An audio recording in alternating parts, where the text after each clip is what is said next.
Assalamualaikum warahmatullahi wabarakatuh. Perkenalkan, nama saya Nur Muhammad Abdul Rasid, dari Sistem Informasi. Eh, saya di sini akan menjelaskan tentang strategi penerapan e-commerce pada UMKM untuk meningkatkan keunggulan bersaing di era digital. Studi kasusnya adalah UMKM di Jakarta.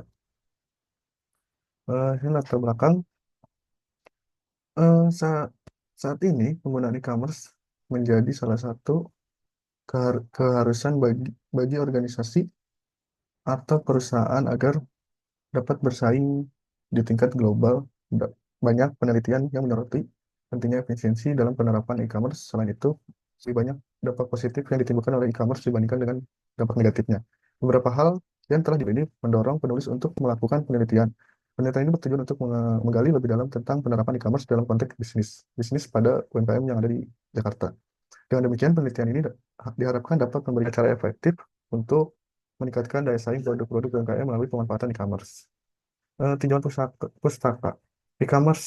Yang pertama adalah e-commerce. E-commerce merupakan metode pemasaran yang memanfaatkan jaringan internet, baik melalui situs web, aplikasi seluler, maupun bisnis yang di perangkat mobile atau komputer.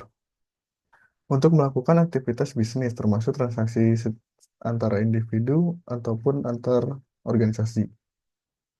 Lalu yang kedua ada usaha mikro, kecil, atau menengah atau UMKM. Ketentuan mengenai usaha kecil tercantum pada Undang-Undang Nomor 9 Tahun 95, yang kemudian diperjelas melalui Peraturan Pemerintah Nomor 44 Tahun 97 tentang kemitraan. Dalam pasal 1 Nomor 9 Tahun 95 dijelaskan bahwa usaha kecil merupakan kegiatan ekonomi masyarakat yang berskala kecil dan memenuhi syarat berdasarkan nilai kekayaan bersih, pendapatan penjualan tahunan, serta kepemilikan sesuai yang diatur dalam perundang-undangan tersebut. Sementara itu, usaha menengah dan besar merupakan kegiatan ekonomi yang memiliki kekayaan bersih atau nilai penjualan tahunan yang melebihi usaha kecil.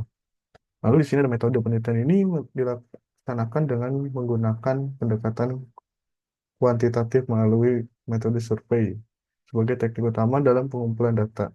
Data primer diperoleh dengan menyebarkan kuesioner kepada pelaku mikro kecil atau UMKM di Jakarta. Tujuannya untuk mengkaji dan menganalisis sejauh mana penerapan e-commerce berdampak terhadap peningkatan daya saing UMKM di era digital. Analisis data, teknik analisis regresi untuk mengukur hubungan antara variabel independen, yaitu menerapkan e-bisnis dengan variabel dependen berupa tingkat saing usaha.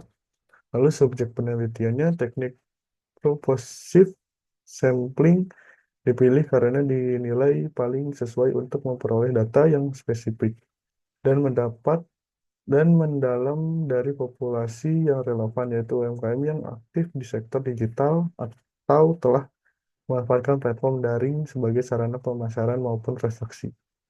Lalu untuk hasilnya memberikan gambaran empiris mengenai efektivitas strategi e-bisnis dalam meningkatkan daya saing UMKM serta menjadi referensi bagi pengambil kebijakan dan pelaku usaha.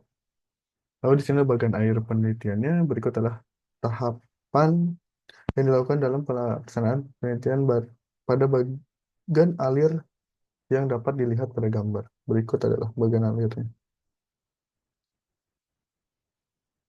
Lalu jadwal pelaksanaan penelitian dirancang secara terstruktur guna menjamin kelancaran setiap tahap sesuai dengan rencana dan tenggat waktu yang telah ditentukan. Proses dimulai dengan penyusunan proposal sebagai landasan utama penelitian, dilanjut dengan tahap pengumpulan data di lapangan. Analisis data untuk memperoleh hasil yang akurat dan diakhiri dengan penyusunan proposal. Sekian presentasi dari saya. Mohon maaf bila ada salah kata dan perbuatan. Wabillahi taufiq wal hidayah. Wassalamualaikum warahmatullahi wabarakatuh.